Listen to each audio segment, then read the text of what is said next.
ಗಣೇಶಾಯ ನಮಃ. ಶ್ರೀ ಗುರುಭ್ಯೋ ನಮಃ. ಶ್ರೀ ಸರಸ್ವತೇಭ್ಯೋ ನಮಃ. ವಕ್ರತುಂಡ ಮಹಾಕಾಯ ಸೂರ್ಯಕೋಟಿ ಸಮಪ್ರಭಾ ನಿರ್ವಿಘ್ನಂ ಕುರು ಮೇ ದೇವ ಸರ್ವಕಾರ್ಯೇಷು ಸರ್ವದಾ. ಗುರುಬ್ರಹ್ಮ ಗುರುರ್ವಿಷ್ಣು ಗುರುರ್ದೇವೋ ಮಹೇಶ್ವರಃ ಗುರುಃ ಸಾಕ್ಷಾತ್ ಪರಬ್ರಹ್ಮ ತಸ್ಮೈ ಶ್ರೀ ಗುರುವೇ ನಮಃ. ಎಲ್ಲರಿಗೂ ನಮಸ್ಕಾರ. ಯುಗಾದಿ ವರ್ಷದ ಹಬ್ಬದ ಒಂದು ಶುಭಾಶಯಗಳು.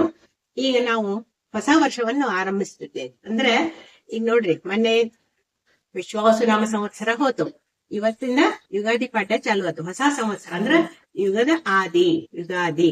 ಹೊಸ ಸಂವತ್ಸರಕ್ಕೆ ನಾವು ಸನಾತನ ಹಿಂದೂ ಒಂದು ಸಂಪ್ರದಾಯದೊಳಗ ಯುಗಾದಿಯಿಂದ ನಾವು ಹೊಸ ವರ್ಷ ಸ್ಟಾರ್ಟ್ ಮಾಡ್ತೇವೆ. ಇಂಗ್ಲಿಷ್ ಕ್ಯಾಲೆಂಡರ್ ಒಳಗೆಲ್ಲ ಜನವರಿಯಿಂದ ಮಾಡ್ತಾರ. ನಮ್ಗ ಈಗ ಹೋಳಿ ಹುಣ್ಣಿಮೆ ಏನ್ ಮುಗೀತಲ್ಲ, ಅಮಾಸಿ ಬಂತು, ಅವೆಲ್ಲ ಹೋದ ವರ್ಷದ ವಿಶ್ವಾವಸುನಾಮ ಸಂವತ್ಸರ ಹೋತು.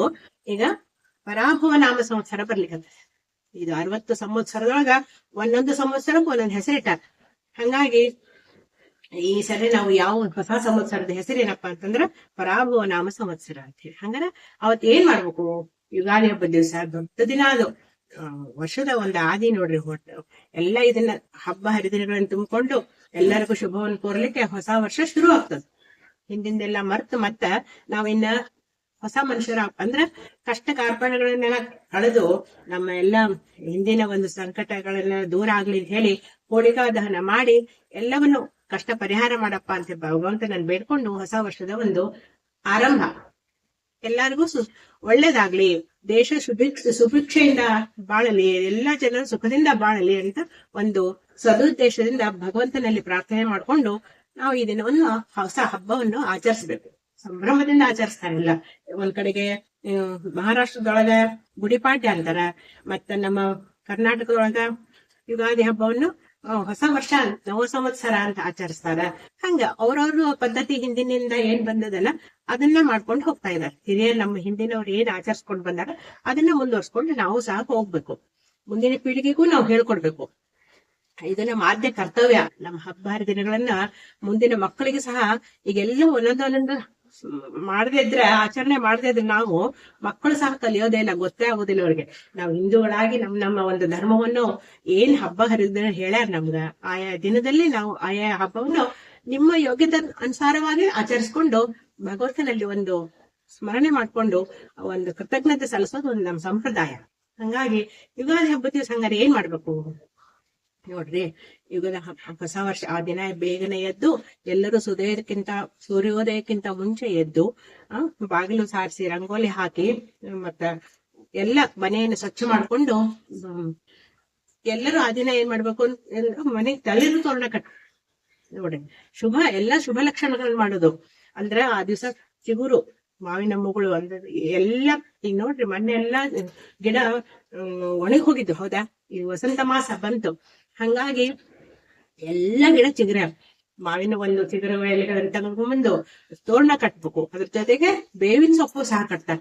ಬೇವಿನ ಎಲೆ, ಬೇವಿನ ಹೂವು ಮತ್ತು ಬೇವಿನ ಒಂದು ಚಿಗುರುಗಳನ್ನು ಮಾವಿನ ಸೊಪ್ಪಿನ ಜೊತೆಗೆ ಬಾಗಿಲಿರ್ತಕ್ಕಂಥ ಒಂದು ಕಟ್ಟೋ ಪದ್ಧತಿ ನಮ್ ಕಡೆ. ಹಾಗಾಗಿ ಅದನ್ನು ಸಹ ನೋಡ್ರಿ, ಒಂದು ವೈಜ್ಞಾನಿಕವಾಗಿ ವಿಚಾರ ಮಾಡಿದ್ರು ಸಹ ಮನೆ ಒಳಗ ಎಲ್ಲ ಶುದ್ಧತೆ ಇರ್ಲಿ, ಯಾವುದೇ ಕ್ರಿಮಿ ಕೀಟಗಳ ಒಂದು ಬರೋದ್ ಬೇಡ ನಮ್ಮ ಮನೆಗೆ ಅಂತ ಹೇಳಿ ಅಂದ್ರೆ ತಡೀತದದು. ಬೇವಿನೆಲೆ ನೋಡ್ರಿ ಕೈ ಇರ್ತದ ಹೌದಲ್ಲ, ಕ್ರಿಮಿನಾಶಕ. ಹಂಗಾಗಿ ಅದನ್ನು ಕಟ್ಟೋ ಒಂದು ಸಂಪ್ರದಾಯ. ಹಿರಿಯರು ಏನೇ ಒಂದು ಮಾಡಿದ್ರು ಸಹ ಅದರಲ್ಲಿ ಒಂದು ವೈಜ್ಞಾನಿಕ ಹಿನ್ನೆಲೆಯೂ ಇರ್ತದೆ. ನಾವು ತಿಳ್ಕೊಂಡಿರಂಗಿಲ್ಲ ಅಷ್ಟ, ಎಲ್ಲಕ್ಕೂ ವೈಜ್ಞಾನಿಕ ಹಿನ್ನೆಲೆ ಇರ್ತದೆ. ಹಂಗಾಗಿ ಅದನ್ನು ಸಹ ಕಟ್ಟಿ ಎಲ್ಲ ಕಡೆಗೂ ದೇವ್ರ ಮನೆ ಸ್ವಚ್ಛ ಮಾಡಿ ಎಲ್ಲ ಕಡೆಗೂ ನಾವು ಸಹ ಅವತ್ತು ದಿವಸ ಬೆಳಗ್ಗೆ ಎಲ್ಲರೂ ಎದ್ದು ಅಭ್ಯಂಗ ಸ್ನಾನ ಮಾಡ್ಕೊಂಡು ನೋಡ್ರಿ, ಎಣ್ಣೆ ಹಚ್ಕೊಂಡು ಪ್ರತಿಯೊಬ್ರು ಶುದ್ಧ ಸ್ನಾನ ಮಾಡ್ಕೊಂಡು ಎಲ್ಲರೂ ದೇವರ ಮುಂದೆ ಕಲಿತು ಭಗವಂತನಲ್ಲಿ ಪ್ರಾರ್ಥನೆ ಮಾಡ್ಬೇಕು. ಹೊಸ ವರ್ಷವನ್ನು ನಮ್ಗೆ ಎಲ್ಲವೂ ಸುಖ ಶಾಂತಿ ನೆಮ್ಮದಿ ಸಿಗ್ಲಪ್ಪ ಭಗವಂತ, ನಿನ್ನ ಕರುಣೆ ನಮ್ಮ ಮೇಲೆ ಯಾವಾಗ್ಲೂ ಇರ್ಲಿ, ನಾವು ನಿನ್ಗೆ ಶರಣಾಗತಾಗಿವಿ ಅಂತ ಹೇಳಿ ಭಗವಂತನ ಅನನ್ಯ ಭಕ್ತಿಯಿಂದ ಪ್ರಾರ್ಥನೆ ಮಾಡ್ಕೊಂಡು ಎಲ್ಲರೂ ಆ ದಿನ ಒಳ್ಳೆ ಒಂದು ಸಿಹಿ ಭಕ್ಷ್ಯಗಳನ್ನು ಊಟ ಮಾಡಿ ಆನಂದದಿಂದ ಕಲಿಯೋದು. ದೇವಸ್ಥಾನಗಳಿಗೆ ಹೋಗ್ಬರ್ಬೇಕು, ಹಿರಿಯರಿಗೆ ನಮಸ್ಕಾರ ಮಾಡ್ಬೇಕು. ಹಿಂಗೆಲ್ಲ ಒಂದು ಪದ್ಧತಿ ಹಾಕೊಂಡ. ಆಮೇಲೆ ಆ ದಿವಸ ಪಂಚಾಂಗ ಶ್ರವಣಕ್ಕೆ ಬಹಳ ಒಂದು ಮಹತ್ವ ಕೊಟ್ಟ. ಪ್ರತಿ ವರ್ಷ ಯುಗಾದಿ ಹಬ್ಬದ ದಿವಸ ನಾನು ಹೋದ ವರ್ಷನೂ ವಿಡಿಯೋ ಮಾಡಾಕಿನಿ, ಆದ್ರೆ ಹಿಂದಿನ ವರ್ಷನೂ ವಿಡಿಯೋ ಮಾಡಾಕಿನಿ. ಪ್ರತಿ ವರ್ಷನೂ ಒಂದೇ ದಿವಸ ಅವತ್ತು ಇಡೀ ವರ್ಷದ ಒಂದು ಪಂಚಾಂಗದ ಶ್ರವಣ ಮಾಡ್ಬೇಕು ಅಂತ ಹೇಳ್ತಾರೆ. ಹೊಸ ಪಂಚಾಂಗ ಬಂದದ್ ನೋಡ್ರಿ ಇಟ್ಟೆ ಧಾರವಾಡ ಪಂಚಾಂಗ. ನಾವು ಅದನ್ನೇ ಫಾಲೋ ಮಾಡ್ತೀವಿ ಪ್ರತಿ ವರ್ಷ. ನಮ್ ತಂದೆ ಕಾಲದಿಂದನೂ ಧಾರವಾಡ ಪಂಚಾಂಗನೇ ಮಾಡ್ತಾರ. ನಿಮ್ಗ ಧಾರವಾಡ ಪಾಠಶಾಲೆ ಒಳಗೆ ಹೋದ್ ಸಿಕ್ಕ್ರ ಅಲ್ಲಿ ನೋಡ್ರಿ ಎಷ್ಟು ವರ್ಷದಿಂದ ಶುರು ಮಾಡ್ಕೊಂಡಾರಿದಿಲ್ಲ. ಅನುಚಾನವಾಗಿ ನಡ್ಕೊಂಡ್ ಬಂದದ್ದು ಇದು. ಅಲ್ಲಿ ಅವರೇ ಬರೀತಾರ. ರಾಜೇಶ್ವರಿ ಶಾಸ್ತ್ರಿಗಳು ಅಂತ ಹೇಳಿ ಬಾಲಚಂದ್ರ ಶಾಸ್ತ್ರಿಗಳ ಪುತ್ರರವರು ಅತ್ಯಂತ ಸುಂದರವಾಗಿ ಒಳ್ಳೆ ಎಲ್ಲ ಮಾಹಿತಿ ತಿಳಿಸುವ ಪಂಚಾಂಗ ಧಾರವಾಡ ಪಂಚಾಂಗ ಮಾಡಿರ್ತಾರೆ. ಎಲ್ಲಾ ಪಂಚಾಂಗದಾಗೂ ತಿಳಿಸಿರ್ತಾರೆ. ಇದು ಚಾಂದ್ರಮಾನ ಒಂದು ಸಂಪ್ರದಾಯ ಪ್ರಕಾರವಾಗಿ ಇದು ಧಾರವಾಡ ಪಂಚಾಂಗ ಆಗಿದೆ. ಅದ್ರ ಪ್ರಕಾರ ನಾವು ಎಲ್ಲವನ್ನು ರಾಶಿ ಭವಿಷ್ಯ 12 ರಾಶಿ ಭವಿಷ್ಯಗಳನ್ನು ತಿಳ್ಕೊಳ್ಳೋಣ ಸಂಕ್ಷಿಪ್ತವಾಗಿ. ಹಾಗಾಗಿ ಇವತ್ತು ನಾವು ಹೊಸ ವರ್ಷ ಇರೋದ್ರಿಂದ ಎಲ್ಲಾ ದೇವಸ್ಥಾನದಲ್ಲೂ ಇವತ್ತು ಪಂಚಾಂಗ ಶ್ರವಣ ಇರ್ತಾರೆ. ಆಮೇಲೆ ಮನೆಯೊಳಗುನು ಮಾಡ್ತಾರೆ, ಪುರೋಹಿತನ ಕರ್ಸಿನೂ ಮಾಡ್ತಾರ. ನಾವು ಸಹ ಓದ್ಕೋಬಹುದು ಪಂಚಾಂಗ ಇದ್ದವರು. ಅಥವಾ ಈಗ ಅದನ್ನೇ ಒಂದು ಸಂಕ್ಷಿಪ್ತವಾಗಿ ತಮ್ಮ ಮುಂದೆ ಈ ವಿಡಿಯೋ ಮೂಲಕ ತಿಳಿಸ್ತಾ ಇದ್ದೀನಿ. ನಮ್ ವಿಡಿಯೋದಲ್ಲಿ ಇನ್ನು ಯಾರು ಸಬ್ಸ್ಕ್ರೈಬ್ ಆಗಿಲ್ಲ ಅಂದ್ರೆ ಎಲ್ಲರೂ ಸಬ್ಸ್ಕ್ರೈಬ್ ಆಗ್ರಿ, ಲೈಕ್ ಮಾಡ್ರಿ, ಮತ್ತೆ ಶೇರ್ ಮಾಡ್ರಿ ಅಂತ ಕಳಕಳಿಯಿಂದ ಕೇಳ್ಕೊತಾ ಇದ್ದೀನಿ. ಇದರಿಂದ ಎಲ್ಲರಿಗೂ ಇದು ಮುಟ್ಲಿ ಅಂತ ಲಾಭ. ನೀವು ಕೂತಲ್ಲೇನೆ ಇಲ್ಲ ಪಂಚಾಂಗ ಶ್ರವಣ ಕೇಳ್ಬೋದು, ಹೌದಲ್ಲ?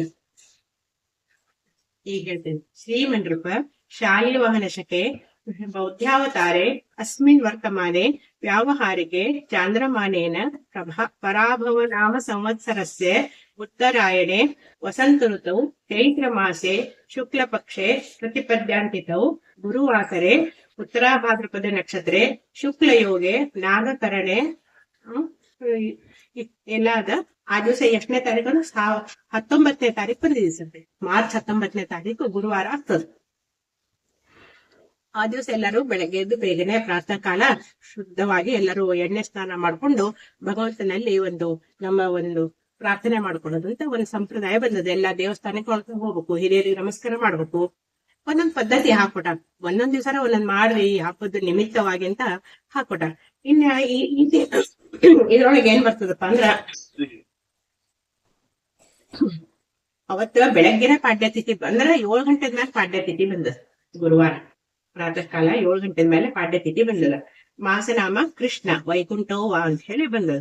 ಮುಖ್ಯವಾಗಿ ಹಬ್ಬ ಹರಿದಿನಗಳು ಯಾವ ಬರ್ತಾವ ಅಂದ್ರೆ ಈ ಇದ್ರೊಳಗ ಅಂತ ಹೇಳಿ, ಶನಿವಾರ 21ನೇ ತಾರೀಕು ಗೌರಿ, ಶ್ರೀ ಗೌರಿ ನೋಡ್ರಿ, ಚೈತ್ರ ಗೌರಿ ಕೂಡಿಸ್ತಾರ. ಹೌದಾ? ತದ್ಗಿ ದಿವಸ ಚೈತ್ರ ಗೌರಿ ಕೂಡಿಸ್ತಾರ. ಅಂದ್ರ ಉಯ್ಯಾಲೆ ಗೌರಿ ಒಂದೊಂದೇ ಗೌರಿಗೆ ಬರ್ತಾವ. ತಿಂಗಳ ನೋಡ್ರಿ, ಇಡೀ 12 ತಿಂಗಳು ನಮ್ಗೆ ಹಬ್ಬ ಹರಿ ತಿಂಗಳು ಬಂದೇ ಬರ್ತಾವ. ತದಗಿ ದಿವಸ ಉಯ್ಯಾಲೆ ಗೌರಿ ಕೊಡ್ತಾಳ.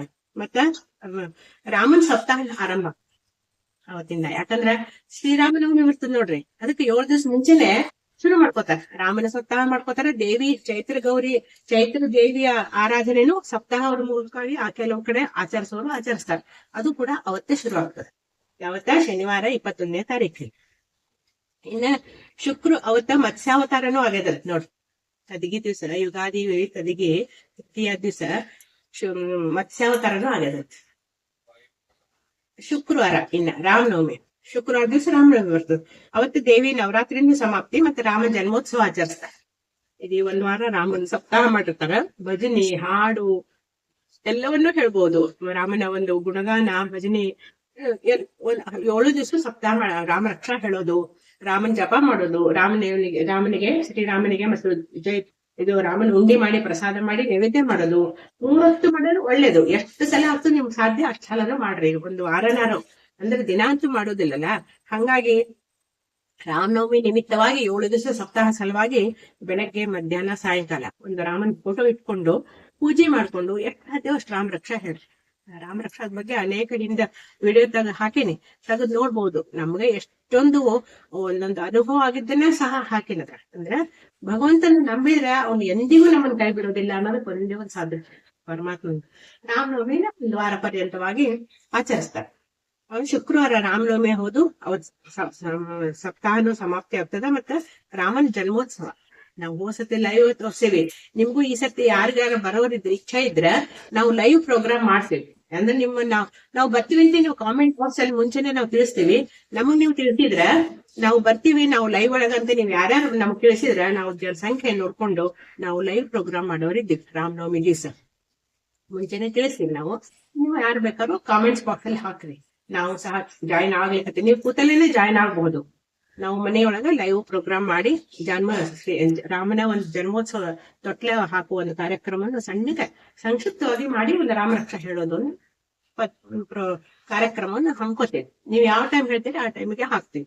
ಅಂದ್ರೆ ಎಲ್ಲರಿಗೂ ಅನುಕೂಲ ಆಗ್ಲಿ ಅಂತ ಇಲ್ಲಿಂದನೇ ನೀವು ಸಹ ದಿವಸ ಅದನ್ನ ನೀವು ನಮ್ ಜೊತೆಗೇನೆ ರಾಮ ರಕ್ಷಾ ಅನ್ಬೋದು, ರಾಮನಾಮ ಜಪ ಮಾಡೋದು, ಹನುಮಾನ್ ಚಾಲಿಸ ಹೇಳೋದು, ಒಂದ್ ಸಣ್ಣ ಕಾರ್ಯಕ್ರಮ ಮಾಡ್ಕೊಂಡು ಹೋದ ವರ್ಷ ಪೂರ್ತಿ ಹಾಕೇವಿ, ತೆಗೆದ್ ನೋಡ್ರಿ. ಅದೇ ತರ ಈ ಸಲನು ಹಾಕ್ತಿವಿ. ನೀವು ಕಾಮೆಂಟ್ ಬಾಕ್ಸ್ ಅಲ್ಲಿ ನಾವೆಲ್ಲ ಸೇರ್ತೀವಿ ಅಂತ ಹೇಳಿದ್ರೆ ಹಾಕ್ತಿವಿ. ಯಾರ್ಯಾರು ಹಾಕ್ತೀರ ನಾವು ಅದ್ರ ಪ್ರಕಾರವಾಗಿ ತಿಳಿಸ್ತೇವೆ. ಆಮೇಲೆ ಶುಕ್ರವಾರ ರಾಮನವಮಿ ಆಯ್ತು, ಶನಿವಾರ ರಾಮನವಮಿ ಪಾಲನೆ ಮಾಡೋದು. ನೋಡ್ರಿ, ರಾಮನವಮಿ ದಿವಸ ಉಪವಾಸ ಇರ್ತದಲ್ಲ, ಶುಕ್ರವಾರ ಉಪವಾಸ ಮಾಡೋದು, ರಾಮನ್ ತೊಟ್ಲಿಗೆ ಹಾಕೋದು, ಆಮೇಲೆ ರಾಮನ ಭಜನೆ ಮಾಡೋದು. ಮರ್ದಿವ್ಸ ಶನಿವಾರ ದಿವಸ ಪಾಲನೆ. ಅದಕ್ಕೇನು ಟೈಮ್ ಅಂತಿಲ್ಲ.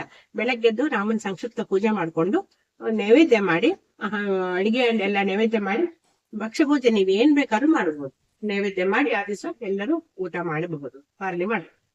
ಆಮೇಲೆ ಶ್ರೀರಾಮ ಅವತ್ತ ಹುಟ್ಟಿದ ದಿವಸ ಏನೇನಪ್ಪ ಅಂತ ಇರ್ತದಂದ್ರ, ಶ್ರೀರಾಮನವಮಿ ದಿವಸ ಪುನರ್ವಸು ನಕ್ಷತ್ರ, ಅತಿಗಂಡ ಯೋಗ, ಕೌಲವ ಕರಣ, ನವಮಿ ತಿಥಿ ಶುಕ್ರವಾರ ಇರ್ತದೆ. ನೋಡ್ರಿ, ಶುಭ ದಿವಸ ಅವ ದಿವಸ ರಾಮನವಮಿ ಅವತ್ತಿನ ಹೇಳ್ತಾರೆ. ಇನ್ನ ಭಾನುವಾರ ಏಕಾದಶಿ ಬರ್ತದೆ, ಸರ್ವೇಶಾಮ ಏಕಾದಶಿ, ಕಾಮದ ಏಕಾದಶಿ ಅಂತ ಹೇಳ್ತಾರೆ ಇದಕ್ಕ. ಇನ್ನು ಸೋಮವಾರ ದ್ವಾದಶಿ, ಅವತ್ತ ಬನವಾಸಿ ಮಧುಕೇಶ್ವರನ ಒಂದು ರಥೋತ್ಸವ ಹೇಳ್ತಾರೆ. ಇಡೀ ಬಹಳ ದೊಡ್ಡದ ರಥ ಅಲ್ಲಿದು ಬನವಾಸಿ ಮಧುಕೇಶ್ವರಂದು. ಅದನ್ನು ಸಹ ನಾವು ಅಲ್ಲಿ ಆ ಪ್ರಾಂತದವರೇ, ಆನವಟ್ಟಿಯವ್ರು ನಾವು. ಹಂಗಾಗಿ ಮಧುಕೇಶ್ವರನ ಜಾತ್ರೆ ಪ್ರತಿ ವರ್ಷ ಹೋಗ್ತಿದ್ವಿ. ಅವನ ಒಂದು ದೊಡ್ಡ ಜಾತ್ರೆ, ಎಲ್ಲ 7 ಹಳ್ಳಿಯಿಂದ ಜನ ಬಂದು ಸೇರ್ತಾರ. ಅಷ್ಟು ಜನ ಬಹಳ ವಿಜೃಂಭಣೆಯಿಂದ ಆಚರಿಸ್ತಾರೆ. ಸಾಧ್ಯವಾದ್ರೆ ತಾವು ಸಹ ಹೋಗ್ಬೋದು. ಗುರುವಾರ ಹಸ್ತ ನಕ್ಷತ್ರ, ಧ್ರುವ ಯೋಗ, ಭವನಾಮ ಸಂವತ್ಸರ, ಹನುಮ ಜಯಂತಿ ಅದ. ಹುಣ್ಣಿಮೆ ಅವತ್ತು ನೋಡು, ನಾನ್ ಮೊನ್ನೆ ಹುಣ್ಣಿಮೆ ದಿವಸ ಗ್ರಹಣ ಹೋದ ಈ ಹೋದ ವರ್ಷದ್ದು ವಿಶ್ವಾಸ ನಮ್ಮ ಸಂವತ್ಸರದಾಗ ಮೊನ್ನೆ ಗ್ರಹಣ ಆಯ್ತು. ಆದ್ರೆ ಹುಣ್ಣಿಮೆಗೆ ನೆಕ್ಸ್ಟ್ ಇನ್ನ ಗುರುವಾರ ಹಸ್ತ ನಕ್ಷತ್ರ, ಧ್ರುವಯೋಗ, ಭವನಾಮಕರಣದಳು ಹನುಮ ಜಯಂತಿ ಬರ್ತದೆ. ಅವತ್ತ ದಿವಸ ಗುರುವಾರ ಇರ್ತದೆ ಹುಣ್ಣಿಮೆ. ದವನ್ ಹುಣ್ಣಿಮೆ ಅಂತಾರ, ಚೈತ್ರ ಹುಣ್ಣಿಮೆ ಅಂತಾರ, ಅಥವಾ ಹನುಮ ಜಯಂತಿ. ಆ ದಿವಸ ಹನುಮಪ್ಪನ ಸಹ ನಾವು ತೊಟ್ಲಿಕ್ಕೆ ಹಾಕ್ಬೋದು, ಹನುಮಾನ್ ಚಾಲಿಸ ಹೇಳೋದು. ಇಷ್ಟಿರ್ತದೆ ಕಾರ್ಯಕ್ರಮ. ಇದು ಸಂಕ್ಷಿಪ್ತವಾಗಿ ತಿಳಿಸೇನಿ. ಇನ್ನ ಅಲ್ಲಿ ಅವತ್ತಿಂದ ಹುಣ್ಣಿಮೆಯಿಂದ ವೈಶಾಖ ಸ್ನಾನ ಆರಂಭ ಮಾಡೋರು ಮಾಡ್ತಾರೆ. ಇನ್ನು ಯಾರಿಗೆ ಸಾಧ್ಯದ ಅದು ಮಾಡ್ಬೋದು. 1 ತಿಂಗಳ ಪರ್ಯಂತ ವೈಶಾಖ ಸ್ನಾನ ಶುರು ಆಗ್ತದೆ. ಯಾವತ್ತಿಂದ? ಹುಣ್ಣಿಮೆಯಿಂದ, ದವನದ ಹುಣ್ಣಿಮೆಯಿಂದ. ಆಮೇಲೆ ಇನ್ನ 12 ರಾಶಿ ಭವಿಷ್ಯ ನೋಡ್ರಿ. 12 ರಾಶಿ ಭವಿಷ್ಯಗಳನ್ನು ಸಂಕ್ಷಿಪ್ತವಾಗಿ ನೋಡೋಣ. ಎಲ್ಲರಿಗೂ ಕೇಳೋ ಒಂದು ಕುತೂಹಲ ಇರ್ತದೆ, ನಮ್ ರಾಶಿದು ಏನದ ಹಂಗಾರ. ಅವರವರು ಒಂದು ಜಾತಕದಾಗಂತೂ ವಿಶೇಷವಾಗಿ ಇರ್ತದ. ಅದ್ರ ನಿಮ್ ರಾಶಿ ತೋರ್ಸ್ಕೊಂಡು ಹೇಳ್ಬೋದು. ಈ ವರ್ಷದ ಫಲ ಏನಪ್ಪಾ ಅಂತಂದ್ರ, ಸಣ್ಣ ಪಂಚಾಂಗದಾಗ ಕೊಟ್ಟಿರೋ ಪ್ರಕಾರ ನಾನು ಹೇಳ್ತೀನಿ ಸಂಕ್ಷಿಪ್ತವಾಗಿ. ಮೇಷರಾಶಿ ಮೊದಲನೇದು. ಮೇಷರಾಶಿ ಅಗ್ನಿ ತತ್ವದಿಂದ ಕೂಡಿದ. ಇವರಿಗೆ ಇನ್ನು 7.5 1 ವರ್ಷ ಇರ್ತದ. ಜೂನ್ ತಿಂಗಳೊಳಗ ಲಾಭವಿದೆ. ಅಕ್ಟೋಬರ್ ನಲ್ಲಿ ಮಂಗಲ ಕಾರ್ಯ ನಡೀತಾವ. ಮೊದ್ಲು ಸ್ವಲ್ಪ ಕಷ್ಟ ಇದ್ರು ಸಹ ಜೂನ್ ತಿಂಗಳ ತನಕ ಸ್ವಲ್ಪ ಕಷ್ಟ ಕಾರ್ಪಣ್ಯ ಎಲ್ಲ ಕಳೆದು ಅವಳು ಸ್ವಲ್ಪ ಒಳ್ಳೆ ಒಂದು ಗ್ರಹಗಳ ಒಂದು ಸಂಚಾರದಿಂದ ಒಳ್ಳೇದಾಗ್ತದೆ ಅಂತ ಹೇಳ್ತಾರೆ. ಮಂಗಲ ಕಾರ್ಯ ನಡೀತದ, ಆಮೇಲೆ ಶುಭ ಆಗ್ತದ. ಮತ್ತೆ ಇವರು ತಮ್ಮ ಒಂದು ಜಾತಕವನ್ನು ಸಹ ನೋಡಿ ಅದ್ರೊಳಗೆ ಯಾವ ದಶೆ ಇದೆ ಏನದ ನೋಡ್ಕೊಂಡು ವಿಚಾರ ಮಾಡ್ಕೊಂಡು ಶನಿ ಜಪ, ಗುರುಚಕ್ರೆ ಮತ್ತು ಸಂಕ್ಷಿಪ್ತವಾಗಿ ದಾನ ಧರ್ಮಗಳನ್ನು ಮಾಡಿದ್ರೆ ಇವರಿಗೆ ಒಳ್ಳೇದಾಗ್ತದ ಅಂತ ಹೇಳ್ತಾರೆ. ಇನ್ನು ವೃಷಭ ರಾಶಿ ನಾ ಸಂಕ್ಷಿಪ್ತವಾಗಿ ತಿಳಿಸ್ತಾ ಇದ್ದೀನಿ, ಯಾಕಂದ್ರೆ ಕಾಲಾವಕಾಶ ಕಡಿಮೆ ಇರೋದ್ರಿಂದ. ವೃಷಭ ರಾಶಿ ಇದು ಭೂಮಿ ತತ್ವದಿಂದ ಕೂಡಿದೆ. ಇವರಿಗೆ ವಾಹನದಿಂದ ಜಾಗೃತರಾಗಿರಿ. ಶನಿಯ ದೃಷ್ಟಿಯಿಂದ ಎಲ್ಲ ಕೆಲಸ ನಿಧಾನವಾಗಿ ಸಾಗ್ತದೆ ನೋಡ್ರಿ. ಶನಿ ಮಂದವಾಗಿ ನಡೀತಾರೆ. ಸಂಸಾರ ಕಷ್ಟವಾದರೆ ಹಾಸಿಗೆ ಇದ್ದಷ್ಟು ಕಾಲ್ ಚಾಚ್ಬೇಕಂತ ನೋಡ್ರಿ. ಅಂದ್ರ ಖರ್ಚು ಬಹಳ ಮಾಡ್ಕೊಳಿಕ್ ಹೋಗ್ಬೇಡ್ರಿ. ಗೊತ್ತಿಲ್ಲದೆ ಖರ್ಚು ಆಗ್ಬಿಡ್ತಾವ. ಆಯಾ ಕಡಿಮೆ ಇರ್ತದ, ವ್ಯಯ ಜಾಸ್ತಿ ಆಗ್ತದ. ಅದಕ್ಕೆ ಸ್ವಲ್ಪ ಜಾಗರೂಕತೆಯಿಂದ ಇರ್ರಿ ಅಂತ. ಶನಿ ದೃಷ್ಟಿಯಿಂದ ಎಲ್ಲ ಕೆಲಸ ನಿಧಾನವಾಗಿ ಸಾಗ್ತದೆ. ಕಷ್ಟ ಪರಿಹಾರಕ್ಕೆ ರಾಮನಾಮ ಜಪ, ಜೂನ್ನಿಂದ ಸ್ವಲ್ಪ ಸುಧಾರಣೆ ಆಗ್ತದೆ. ಗಣಪತಿ ಆರಾಧನೆ, ದುರ್ಗಾದೀಪ ನಮಸ್ಕಾರ, ಧಾನ್ಯಗಳ ದಾನದಿಂದ ಇವರಿಗೆ ಅನುಕೂಲ ಅಂತ ಬರ್ತದೆ. ಇನ್ನ ಮಿಥುನ ರಾಶಿ ವಾಯುತತ್ವ ರಾಶಿ. ಇದು ಸಂತೋಷದಿಂದ ಎಲ್ಲ ಮಂಗಲ ಕಾರ್ಯಗಳು ನಡೆಯುತ್ತವೆ. ಇದು ಒಳ್ಳೇದು ನೋಡಿ. ಹಿರಿಯರಿಂದ ಆಸ್ತಿ ಬರುವ ಯೋಗವಿದೆ ಮಿಥುನ ರಾಶಿಯವರಿಗೆ. ಗುರುವಿನ ಕೃಪೆಯಿಂದ ಎಲ್ಲವೂ ಲಾಭದಾಯಕವಾಗಿದೆ. ಜೂನ್ನಲ್ಲಿ ತೀರ್ಥಯಾತ್ರೆ ನಡೆಯುವ ಒಂದು ಸಂಭವ ಇರುತ್ತದೆ. ದಾನ ಧರ್ಮಗಳು ನಡೆಯುತ್ತವೆ. ಒಟ್ಟಿನಲ್ಲಿ ಲಾಭದಾಯಕವಿದೆ. ಗಣಪತಿ ಆರಾಧನೆ ಮತ್ತು ಗುರು ಸೇವೆಯನ್ನು ಮಾಡಿ ಸಾರ್ಥಕಪಡಿಸಿಕೊಳ್ಳಿರಿ. ಇನ್ನು ಕರ್ಕರಾಶಿ ಜಲತತ್ವದಿಂದ ಕೂಡಿದೆ. ಅಷ್ಟಮದಲ್ಲಿ ರಾಹು ಇದ್ದುದರಿಂದ ತೊಂದರೆ ಮತ್ತು ಕಷ್ಟವಿದೆ. ಆರೋಗ್ಯದ ಕಡೆ ಲಕ್ಷ್ಮಿ ತಲೆ. ಕುಲದೇವರ ಆರಾಧನೆಯಿಂದ ಸಮಾಧಾನ. ಜೂನ್ ತಿಂಗಳಿಂದ ಸ್ವಲ್ಪ ಸುಧಾರಣೆ ಆಗುತ್ತದೆ. ಸೆಪ್ಟೆಂಬರ್ ಅಕ್ಟೋಬರ್ನಲ್ಲಿ ತೀರ್ಥಕ್ಷೇತ್ರದಿಂದ ಸಮಾಧಾನ ಸಿಗುತ್ತದೆ. ಗಣಪತಿ ದೇವಿಯರ ಆರಾಧನೆಯಿಂದ ಮತ್ತು ಗುರು ಸೇವೆಯಿಂದ ಕಷ್ಟ ಪರಿಹಾರವಿದೆ. ತಿಳಿಸಾರ ಏನ್ ಪರಿಹಾರನ ಹೇಳ್ತಾರ? ಕಷ್ಟ ನೋಡ್ರಿ, ಗ್ರಹಗಳು ಮನುಷ್ಯನಿಗೆ ಬರದೆ ಮರಕ್ಕೆ ಬರುದಿಲ್ಲ. ಕಷ್ಟ ಸುಖಗಳು ಮನುಷ್ಯನಿಗೆ ಬರ್ತವೆ. ಯಾಕಂದ್ರೆ ಗ್ರಹಗಳ ಒಂದು ಸಂಚಾರದಿಂದ ಬರ್ತವೆ ಮತ್ ಸರಿದು ಹೋಗ್ತಾವ. ಹಂಗೆ ಕಾಯಂ ಉಳಿಯಂಗಿಲ್ಲ. ಅದಕ್ಕೆ ಸ್ವಲ್ಪ ಆವಾಗಿಂದ ಸಮಾಧಾನ ರೀತಿಯಿಂದ ಸಹನೆಯಿಂದ ಬಾಳಿದ್ರೆ, ಒಂದು ದೇವತಾ ಕಾರ್ಯವನ್ನು ಮಾಡ್ತಾ ಇದ್ರ, ಜಪ ಶಾಂತಿ ಹೋಮಗಳನ್ನು ಮಾಡಿಸಿದ್ರೆ ಎಲ್ಲ ಕಷ್ಟ ಪರಿಹಾರ ಆಗ್ತಾವ. ಏನು ಎದುರ ಯೋಚನೆ ಇಲ್ಲ. ಎದುರಿಸ್ಬೇಕು. ನಾವು ಭಗವಂತನ ನಂಬಿದಾಗ ತಾನೇ ಎದುರುವ ಶಕ್ತಿ ಧೈರ್ಯ ಕೊಡ್ತಾನೆ ಪರಮಾತ್ಮ. ಅದಕ್ಕೋಸ್ಕರ ಯಾವುದೇ ನಮ್ಮ ಗ್ರಹಗಳು ಏನೇ ಬಂದ್ರು ಸಹ ಪರಮಾತ್ಮನ ಮುಂದೆ ಯಾವ್ದು ಆಟ ಹೇಳ್ತಾ ಹೌದು, ಅವನಿಗೆ ಶರಣಾಗತ ಆಗ್ಬಿಟ್ರೆ ಎಲ್ಲ ಶಾಂತಿ. ಇನ್ನ ಸಿಂಹರಾಶಿ ಅಗ್ನಿ ತತ್ವ ರಾಶಿ. ಇದು ಅಷ್ಟಮದಲ್ಲಿ ಶನಿ ಇದ್ದುದರಿಂದ ಸ್ವಲ್ಪ ಕಷ್ಟವಿದೆ. ಶನಿ ಶಾಂತಿಯಿಂದ ಪರಿಹಾರವಿದೆ.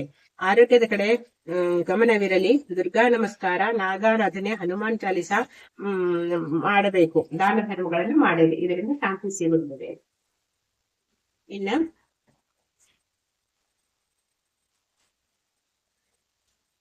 ಕನ್ಯಾ ರಾಶಿ. ವರ್ಷದ ಆರಂಭದಲ್ಲಿ ಆರೋಗ್ಯದ ತೊಂದರೆ ಆಗುತ್ತದೆ. ಆಸ್ತಿ ಖರೀದಿ ಮಾಡುವುದು ಮುಂದೂಡುವುದೇ ಒಳ್ಳೆಯದು. ಜೂನ್ದಲ್ಲಿ ಆಕಸ್ಮಿಕ ಧನ ಲಾಭವಿದೆ. ನವೆಂಬರ್ ಸ್ವಲ್ಪ ಕಷ್ಟವಿದೆ. ಈ ರಾಶಿಯವರಿಗೆ ಕಷ್ಟ ಪರಿಹಾರಕ್ಕೆ ದುರ್ಗಾ ನಮಸ್ಕಾರ, ರಾಹು ಜಪ, ಶಾಂತಿ, ಗುರುಚರಿತ್ರೆ, ಹನುಮಾನ್ ಚಾಲೀಸ. ನೋಡ್ರಿ, ಶಂಖನಾದ ಮೊಳಗ್ತಾ ಇದೆ. ಹನುಮಾನ್ ಚಾಲೀಸ ಪಠಣ, ದಾನ ಧರ್ಮವನ್ನು ಮಾಡಿದರೆ ಅನುಕೂಲಕರ. ಇನ್ನು ತುಲಾ ರಾಶಿಯವರು. ರಾಹು 6ನೇ ಮನೆಯಲ್ಲಿದ್ದರಿಂದ ಆರೋಗ್ಯದಲ್ಲಿ ಸ್ವಲ್ಪ ಸಮಸ್ಯೆ ಆಗುತ್ತದೆ. ವಾಹನದಿಂದ ತೊಂದರೆ. ಮೇ ತಿಂಗಳಿನಲ್ಲಿ ಧನಲಾಭವಿದೆ. ಮಾನ ಸನ್ಮಾನಗಳು ಜೀವನದಲ್ಲಿ ಬರುತ್ತವೆ. ಗುರುವಿನಿಂದ ಉದ್ಯೋಗದಲ್ಲಿ ಉನ್ನತಿ ಇದೆ. ಗುರುಬಲದಿಂದ ಎಲ್ಲವೂ ಸರಿಯಾಗಿ ನಡೆಯುತ್ತದೆ. ವೃಶ್ಚಿಕ ರಾಶಿ. ಇನ್ನು ಪಂಚಮ ಶನಿ ಮುಂದುವರೆದಿದೆ. ದುಡ್ಡಿನ ವಿಚಾರದಲ್ಲಿ ಸ್ವಲ್ಪ ಜಾಗ್ರತೆ ವಹಿಸಬೇಕು. ಜುಲೈ ನಂತರ ಗುರುವಿನಿಂದಾಗಿ ಶುಭವಾಗುತ್ತದೆ. ಕಷ್ಟ ಪರಿಹಾರವಾಗುತ್ತದೆ. ಕುಲದೇವತಾ ದರ್ಶನ ಪೂಜೆಯಿಂದ ಸುಖ ಶಾಂತಿ ಸಿಗುತ್ತದೆ. ಜುಲೈ ನಂತರ ಸರ್ಕಾರಿ ನೌಕರಿ ಸಿಗಬಹುದು. ನವೆಂಬರ್ನಿಂದ ಗುರುಬಲ ಇರುತ್ತದೆ. ವಿವಾಹಕ್ಕೆ ಬರುತ್ತದೆ. ಮಂಗಳ ಕಾರ್ಯಗಳು ಮನೆಯಲ್ಲಿ ಜರುಗುತ್ತವೆ. ನೋಡ್ರಿ, ಶನಿ ಜಪ, ಶಾಂತಿ, ರಾಹು ಜಪ ಮತ್ತು ಶಾಂತಿ ಮಾಡುವುದು. ಕಂಬಳಿ ದಾನ, ನವಗ್ರಹ ಧಾನ್ಯ ದಾನ, ದೇವಿಗೆ ಮತ್ತು ದೇವಿ ಪಾರಾಯಣ, ಗುರುಚರಿತ್ರೆ ಪಾರಾಯಣವನ್ನು ಮಾಡಿಸಿರಿ. ಇನ್ನು ಧನುರಾಶಿ. ಇದು ಅಗ್ನಿ ತತ್ವದಿಂದ ಕೂಡಿದೆ. ಆರಂಭದಲ್ಲಿ ಗ್ರಹಗಳ ಪ್ರಯೋಗದಿಂದ ಪ್ರತಿಕೂಲವಿರುವುದರಿಂದ ಸ್ವಲ್ಪ ಕಷ್ಟವಿರುತ್ತದೆ. ನಂತರ ದೇವರ ಧ್ಯಾನ, ಪೂಜೆ ಮಾಡಬೇಕು. ಮಕ್ಕಳಿಗೆ ನೀರಿನಿಂದ ಭಯವಿದೆ. ನೋಡ್ರಿ, ಸಣ್ಣ ಮಕ್ಕಳನ್ನ ನೀರ್ ಹತ್ರ ಬಿಡ್ಲಿಕ್ಕೆ ಹೋಗ್ಬಾರ್ದ ಅಂತ ಧನುರಾಶಿ ಇದ್ದವ್ರು. ಹಂಗಾಗಿ ನೀರಿನಿಂದ ಭಯ ಅದಂತ ಮತ್ತೆ ತಿಳಿಸಿರ್ತಾರ. ಆದ್ರೂ ಏನು ಅಂತ ನೋಡ್ಕೋಬೇಕು. ಈ ವರ್ಷ ಏನದ ವಾಹನದಿಂದ ಭಯ ಇರ್ತಾವ ಕೆಲವರಿಗೆ. ಹೇಳಿರ್ತದೆ ಜಾಗರೂಕತರಾಗಿರಿ. ಆ ಟೈಮಿಗೆ ಗೊತ್ತಾಗೋದಿಲ್ಲ. ಅದಕ್ಕೆ ಮುಂಚೆ ಸ್ವಲ್ಪ ತಿಳ್ಕೊಂಡ್ರೆ ಟೈಮ್ ಹುಷಾರಾಗಿ ಇರೋದು ಒಳ್ಳೇದು. ನಮ್ಮ ಒಂದು ಒಳ್ಳೇದಕ್ಕೆ ಇವೆಲ್ಲ ತಿಳಿಸ್ತಾವ ಮುಂಚೆನೆ. ಅದಕ್ಕೆ ಜೂನ್ನಿಂದ ಗುರು ಅಷ್ಟಮಕ್ಕೆ ಬರುವನು. ನವೆಂಬರ್ನಲ್ಲಿ ಗುರು ಮಾರ್ಗಿಯಾಗಿ ಎಲ್ಲ ಕಷ್ಟದಿಂದ ದೂರವಾಗಿ ಸುಖವಾಗುತ್ತದೆ. ಉಪನಯನಕ್ಕೆ ಮತ್ತು ಹೆಣ್ಣು ಮಕ್ಕಳಿಗೆ ಗುರುವಿನ ಒಂದು ಬಲವಿದೆ. ಗುರುಬಲ ನೋಡ್ತಾರ ನೋಡ್ರಿ. ನಮ್ಮ ಹುಡುಗರಿಗೆ ಮುಂಜಾನೆ ಮಾಡೋಕಾಗ್ಯದ ಗುರುಬಲ ಅದೇನು ತೋರಿಸ್ತಾರ. ಈ ಸರಿ ಗುರುಬಲ ಅದ ಯಾರಿಗೆ? ಧನುರಾಶಿಯವರಿಗೆ. ಮತ್ತೆ ಹೆಣ್ಮಕ್ಳಿಗೂ ಗುರುಬಲ ಬಂದದ. ವರ ನೋಡ್ಲಿಕ್ಕೆ ಅಡ್ಡಿ ಇಲ್ಲ ಅಂತ ಹೇಳ್ತಾರೆ. ಈಗ ಅವರು ಶನಿ, ಗುರು, ನವಗ್ರಹ ಜಪ ಶಾಂತಿ ಮಾಡಿಸಬೇಕು. ಇನ್ನು ಗುರುಚರಿತ್ರೆಯಿಂದ ಮನಸ್ಸಿಗೆ ಶಾಂತಿ ಸಿಗುತ್ತದೆ. ನವಗ್ರಹ ಧಾನ್ಯ ದಾನವನ್ನು ಮಾಡಿರಿ ಅಂತ ಹೇಳ್ತಾರೆ. ಅಷ್ಟು ಕಷ್ಟ ಪರಿಹಾರಕ್ಕೆ ಏನೆಲ್ಲ ಒಂದು ಸಂಕ್ಷಿಪ್ತವಾಗಿ ತಿಳಿಸಿರ್ತಾರೆ. ಆ ತರ ಮಾಡಿದ್ರೆ ಸಮಾಧಾನ, ಸುಖ, ಶಾಂತಿ ಸಿಗ್ತದೆ. ಇನ್ನು ಮಕರ ರಾಶಿ. ಇದು 10ನೇದ್ದು. ಅಗ್ನಿ ತತ್ವದಿಂದ ಕೂಡಿದೆ. ಆರಂಭದಲ್ಲಿ ಗುರುಬಲವಿಲ್ಲ. ಜೂನ್ದಲ್ಲಿ ಎಲ್ಲಾ ಕಷ್ಟಗಳು ದೂರವಾಗುತ್ತವೆ. ಸಪ್ತಮದ ಗುರು ಸಪ್ತಮ ಗುರು ಬರೋದ್ರಿಂದ ಸಮಾಧಾನ ಸಿಗಲಿದೆ, ಆರೋಗ್ಯದ ಸುಧಾರಣೆ ಆಗುತ್ತದೆ. ರಾಹು ಜಪ ಶಾಂತಿ ಮಾಡಿಸಿದರೆ ಒಳ್ಳೆಯದು. ಗುರುಚರಿತ್ರೆಯಿಂದ ಸಮಾಧಾನ ಆಗುವುದು. ನವಗ್ರಹ ದಾನವನ್ನು ಮಾಡಿರಿ, ನೋಡಿ, ಅಂದರೆ ಅನುಕೂಲವಾಗುತ್ತದೆ. ಇನ್ನು ಕುಂಭರಾಶಿ 11. ಮೇ ನಂತರ ಕುಲದೇವರ ದರ್ಶನದಿಂದ ಕಷ್ಟ ದೂರ ಆಗಲಿದೆ. 6ನೇ ಗುರುವಿನ ಅನುಗ್ರಹವಿದೆ. ವಿವಾಹ ಉಪನಯನವನ್ನು ಸಹ ಮಾಡಬಹುದು. ಈ ಸಲ ನಿಮಗೆ ಗುರುಬಲ ಅಂತ ಹೇಳ್ತಾರೆ ಕುಂಭರಾಶಿಯವರಿಗೆ. ಡಿಸೆಂಬರ್ನಲ್ಲಿ ಮಂಗಳ ಕಾರ್ಯ ಜರುಗಲಿದೆ. ಸಾಡೆ ಸಾತಿಯ ನಿವಾರಣೆಗೆ ಇದು ಇನ್ನೂ ಮುಂದುವರೆದು. ಸಾಡೆ ಸಾತಿ ಕುಂಭರಾಶಿಯವರಿಗೆ ಮುಗುದಿಲ್ಲ. ಅದರ ನಿವಾರಣೆಗೆ ಶನಿ ಶಾಂತಿ, ಕಂಬಳಿ, ಎಳ್ಳು ದಾನ ಮಾಡಿರಿ. ಈಶ್ವರನ ಆರಾಧನೆಯನ್ನು ಭಕ್ತಿಯಿಂದ ಮಾಡಿದರೆ ಅನುಕೂಲವಾಗುತ್ತದೆ. ಇನ್ನು ಮೀನರಾಶಿ ಸಾಡೆ ಸಾತಿ ಮುಂದುವರೆದಿದೆ. 2.5 ವರ್ಷದ ಇನ್ನೂ ಇದೆ. ಜೂನ್ ನಂತರ ಕಷ್ಟಗಳು ದೂರವಾಗುತ್ತವೆ. ಗುರುಬಲದಿಂದ ಮಂಗಲ ಕಾರ್ಯಗಳು ನಡೆಯಲಿದೆ. ತೀರ್ಥಯಾತ್ರೆಯಿಂದ ದೇವರ ದರ್ಶನದ ಲಾಭವಿದೆ. ಸೆಪ್ಟೆಂಬರ್ ನಂತರ ಮನೆಗೆ ಸತ್ಪುರುಷರ ಆಗಮನ ನೋಡ್ರಿ. ಸೆಪ್ಟೆಂಬರ್ ನಂತರ ಯಾರೋ ಒಬ್ಬರು ಸತ್ಪುರುಷರು ನಿಮ್ ಮನೆಗೆ ಬರೋರಿದ್ದಾರೆ. ಇದು ಒಂದು ಯೋಗ ಕೂಡ ಬಂದಾಗ ಸತ್ಪುರುಷರ ಮನೆಗೆ ಬರ್ತಾರೆ, ಹಂಗ ಬರೋದಿಲ್ಲ. ಒಂದು ಗ್ರಹಗಳ ಒಂದು ಅನುಕೂಲತೆಯಿಂದ ಹಂಗ ಆಗ್ತದಂತ ತಿಳಿಸಿರ್ತಾರೆ. ತಾವು ಸೆಪ್ಟೆಂಬರ್ ನಂತರ ಮನೆಗೆ ಸತ್ಪುರುಷರ ಆಗಮನ ಬಂದು ಆಶೀರ್ವಾದ ಸಿಗಲಿದೆ. ನೋಡ್ರಿ, ನೀವು ಕಾಯ್ತಾ ಇರ್ಬೇಕು, ಯಾರ ಬರ್ಬಹುದು, ನೋಡ್ತಾರೆ. ಅದು ಒಂದು ಒಳ್ಳೆ ಫಲ ಅದ ಅಂತ ಹೇಳ್ತಾರೆ. ಇನ್ನು ಹನುಮಾನ್ ಚಾಲೀಸ, ಗುರುಚರಿತ್ರೆ ಪಾರಾಯಣ, ನವಗ್ರಹ ಪೂಜೆ, ದಾನದಿಂದ ಶಾಂತಿ ಸಿಗುತ್ತದೆ. ಇನ್ನು ಸರ್ವೇ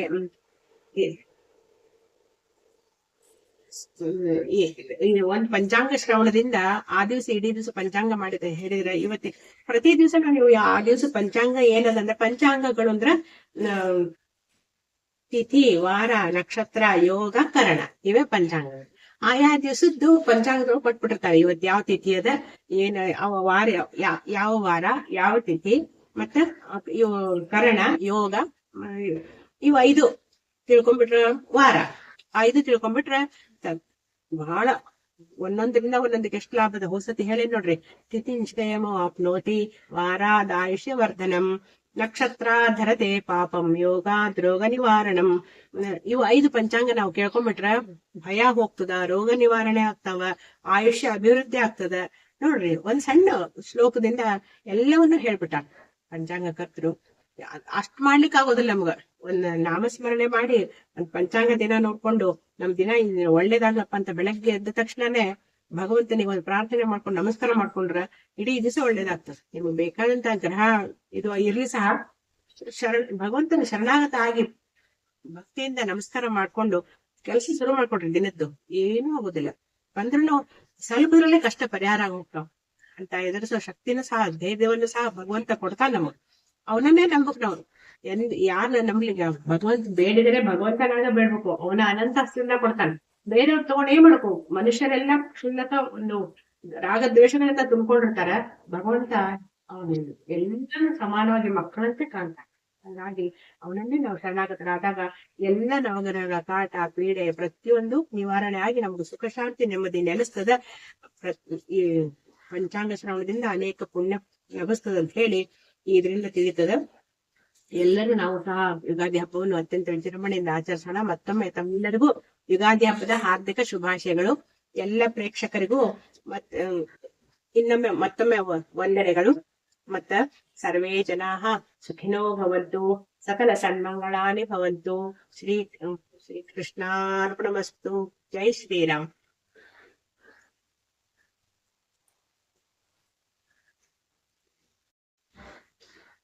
ಶ್ರೀರಾಮ್ ಸಮರ್ಥ. ಎಲ್ಲರಿಗೂ ನಮಸ್ಕಾರ. ಯುಗಾದಿ ಹಬ್ಬದ ಶುಭಾಶಯಗಳು. ಪರಾಭವ ನಾಮ ಸಂವತ್ಸರದ ಹೊಸ ವರ್ಷದ ಶುಭಾಶಯಗಳು. ನೋಡ್ರಿ, ನಾವು ಈಗ ನಾಳೆ ಬರೋ ರಾಮನವಮಿ ದಿವಸ ರಾಮನ ಜನ್ಮೋತ್ಸವವನ್ನು ಮಾಡ್ತೀವಿ. ಆ ದಿವಸ ಎಲ್ಲ ಲೈವ್ ಕಾರ್ಯಕ್ರಮ ಇಟ್ಕೋತೀವಿ 6 ಗಂಟೆಕ. ನಮ್ಮ ದೇಶದ ಒಂದು ನಮ್ಮ ಕುಟುಂಬದ ಸಲುವಾಗಿ ಕಲ್ಯಾಣ ಆಗೋದಕ್ಕಂತೂ ಸರಿ ಆಯ್ತು. ನಮ್ಮ ಕುಟುಂಬ ಕಲ್ಯಾಣ ಆಗ್ತದ. ಮತ್ತ ಅದ್ರ ಜೊತೆಗೆ ನಮ್ಮ ರಾಷ್ಟ್ರದ ಒಂದು ಸೇವೆಯನ್ನು ನಾವು ಮಾಡ್ಬೇಕಾಗ್ತದಲ್ಲ. ನಾವು ಸಮಾಜದಲ್ಲಿ ಬಾಳ್ತಾ ಇರ್ಬೇಕಾದ್ರೆ ನಮ್ಮ ರಾಷ್ಟ್ರ ಸೇವೆಯನ್ನು ನಾವು ಸ್ವಲ್ಪ ಸಲ್ಲಿಸಬೇಕು. ಹಂಗಾಗಿ ಎಲ್ಲರೂ ಸಂಘಟನೆಯಿಂದ ನಿಮ್ ಮನೆಯಲ್ಲೇ ಕುತ್ಕೊಂಡು ನಮ್ ಜೊತೆಗೆ ನೀವು ಲೈವ್ ಒಳಗೆ ಸೇರಿ ನಮ್ ಜೊತೆ ನಿಮ್ಗೆ ಏನಾಗ್ತದ, ರಾಮನ ಜಪ ಮಾಡಬಹುದು, ರಾಮರಕ್ಷಾ ಸ್ತೋತ್ರ ಹೇಳ್ಬಹುದು, ಮತ್ತೆ ಹನುಮಾನ್ ಚಾಲೀಸ ಇಷ್ಟನ್ನು ಇಟ್ಕೊಂಡೇವಿ. ನೀವು 6 ಗಂಟೆಗೆ ಬಂದ್ ಜಾಯ್ನ್ ಆತಂದ್ರ ಯಾರು ಸೇರ್ಲಿಕ್ಕೆ ಇಷ್ಟಪಡ್ತದೋ ಹೆಚ್ಚಿನ ಸಂಖ್ಯೆಯಲ್ಲಿ ಸೇರ್ರಿ ಅಂತ ನಾವು ಕಳಕಳಿಯಿಂದ ಪ್ರಾರ್ಥನೆ ಮಾಡ್ಕೋತೀವಿ. ನಮ್ಮ ರಾಷ್ಟ್ರಕ್ಕೋಸ್ಕರ ನಾವು ಒಳ್ಳೆ ಸುಭಿಕ್ಷೆ ಆಗ್ಲಿ. ನೋಡ್ ಮಹಾಯುದ್ಧಗಳು ನಡೆದಾವ ಎಲ್ಲಾ ಕಡೆಗೂ, ಹೌದಾ? ಕೇಳ್ತೀವಿ ಪ್ರತಿದಿನ, ವಿಡಿಯೋದಾಗ ನೋಡ್ತೀವಿ, ರೇಡಿಯೋ ಟಿವಿ ಒಳಗೆ ಕೇಳ್ತೀವಿ, ಎಲ್ಲ ಕಡೆಗೂ ಒಂಥರ ಹಾಹಾಕಾರ ನಡ್ತದ. ನಮ್ಮ ಭಾರತ ದೇಶ ಸಂರಕ್ಷಣೆ ಆಗ್ಲಿ, ಭಗವಂತನಲ್ಲಿ ನಾವು ಪ್ರಾರ್ಥನೆ ಮಾಡೋದು ಇಷ್ಟೇ, ಎಲ್ಲರೂ ಸುಖವಾಗಿರ್ಲಿ, ನಮ್ಮ ಭಾರತ ದೇಶ ನಾವು ಕಾಪಾಡ್ಲಿ.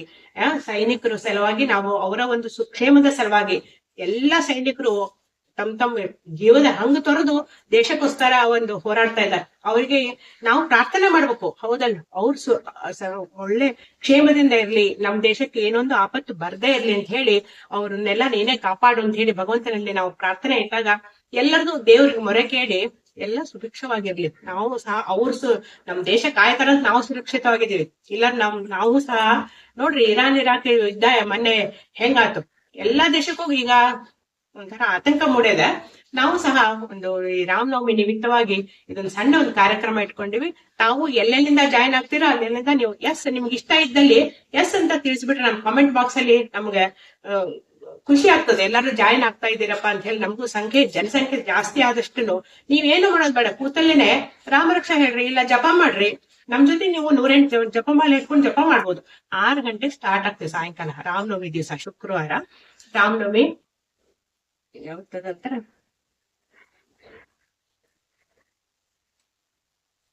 ಶುಕ್ರವಾರ ದಿವಸ ರಾಮನವಮಿ ಇದೆ. ತಾರೀಕು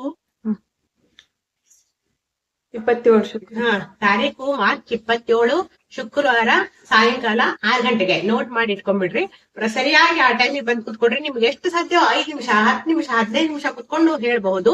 ಹೌದು, ಇಲ್ಲಾಂದ್ರೆ 1 ತಾಸು ಮಾಡೋರು ಇದ್ದೀವಿ ನಾವು. ನಿಮ್ಮ ಟೈಮ್ ಪ್ರಕಾರವಾಗಿ 6 ಗಂಟೆಗೆ ಬಂದು ಸೇರೋರು ಎಲ್ಲ ನಮ್ಗೆ ಈಗಿಂದನೇ ಎಸ್ ಮಾರ್ಕ್ ಕಾಮೆಂಟ್ ಬಾಕ್ಸ್ ಅಲ್ಲಿ ಎಸ್ ಅಂತ ತಿಳಿಸಿದ್ರೆ ಸಾಕು. ನೀವು ಯಾರ್ಯಾರು ಸೇರ್ತೀರೋ ಎಲ್ಲರಿಗೂ ಇನ್ನೂ ಟೈಮ್ ಬಹಳ ಇದೆ. ಇವತ್ತಿನೇ ನಾವು ಹಾಕಿದ ದಿವಸನೇ ನೀವು ಶುರು ಮಾಡ್ಕೋಬಹುದು. ನೀವು ಎಲ್ಲರೂ ಆದಷ್ಟು ಜಾಯ್ನ್ ಆಗ್ರಿ. ನಿಮ್ಗೂ ಸಹ ಪುಣ್ಯ ಬರ್ತಿದ್ರಿ. ನಿಮ್ಮ ಮಕ್ಕಳಿಗೂ ನಿಮ್ಮ ಕುಟುಂಬಕ್ಕೂ ಕ್ಷೇಮ, ಸ್ಥೈರ್ಯ, ಆರೋಗ್ಯ, ಐಶ್ವರ್ಯ ಎಲ್ಲ ಸಿಗತ್ತೆ. ದೇಶಕ್ಕೋಸ್ಕರ ದೇಶ ಕಲ್ಯಾಣನೂ ಆಗ್ತದೆ. ನಾವು ಇದರಿಂದ ಮನೆಯಲ್ಲೇ ಕುತ್ಕೊಂಡು ನಮ್ದು ಎಷ್ಟು ಸೇವೆ ಮಾಡೋದು, ಹೌದಾ? ಮೋದಿಜಿನೇ ಮತ್ತೊಂದ್ಸಲ ಆರಿಸಿ ಬರ್ಲಿ. ನೋಡ್ರಿ, ರಾಮಂದ ಒಂದು ಪ್ರತಿಷ್ಠಾಪನೆ ಮಾಡಿದ ಕಾರಣ ಅವರೇ 500 ವರ್ಷದ ಒಂದು ಇತಿಹಾಸದಲ್ಲಿ ಸುವರ್ಣಾಕ್ಷರಗಳೆಲ್ಲ ಬರೆದಿದ್ದಾತ, ಹೌದಾ? ಇಂಥ ಎಲ್ಲಾ ಮನೆಯಲ್ಲೂ ಧಾರ್ಮಿಕ ಕಾರ್ಯಕ್ರಮಗಳು ಎಷ್ಟಾಗ್ತೋ ಅಷ್ಟು ಮಾಡ್ಕೋತಾ ಹೋಗೋಣ. ರಾಷ್ಟ್ರನೂ ಸುಭಿಕ್ಷ ಆಗ್ತದೆ, ನಾವು ಆರಾಮಿರ್ತೀವಿ. ಅದಕ್ಕೋಸ್ಕರ ಎಲ್ಲರೂ ಆರಾಮಿರ್ಲಿ ಅಂತ ಹೇಳಿ, ಎಲ್ಲರೂ ಕ್ಷೇಮದಿಂದ ಇರ್ಲಿ ಅಂತ ಹೇಳಿ ನಾವು ಭಗವಂತನಲ್ಲಿ ರಾಮನಲ್ಲಿ ಪ್ರಾರ್ಥನೆ ಮಾಡ್ಕೊಳ್ಳೋಣ. ಇದೊಂದು ಸದಾವಕಾಶ ತಮ್ಮೆಲ್ಲರಿಗೂ ತಿಳಿಸ್ತಾ ಇದ್ದೀನಿ. ಬರ್ರಿ, ಆ ದಿವಸ ಬರೋರೆಲ್ಲ ಎಸ್ ಅಂತ ಮಾರ್ಕ್ ಹಾಕಿ ಕಾಮೆಂಟ್ ಬಾಕ್ಸ್ ಅಲ್ಲಿ. ನಮಗ್ ತಿಳಿತದೆ, ಗೊತ್ತಾಗ್ತದೆ ಸಂಖ್ಯೆ ಎಷ್ಟಾಗ್ತದೆ ಅಂತ ಹೇಳಿ. ಎಲ್ಲರೂ ಸೇರೋಣ. ಮತ್ತೊಮ್ಮೆ ನಮಸ್ಕಾರಗಳು. ಹರೇ ಶ್ರೀ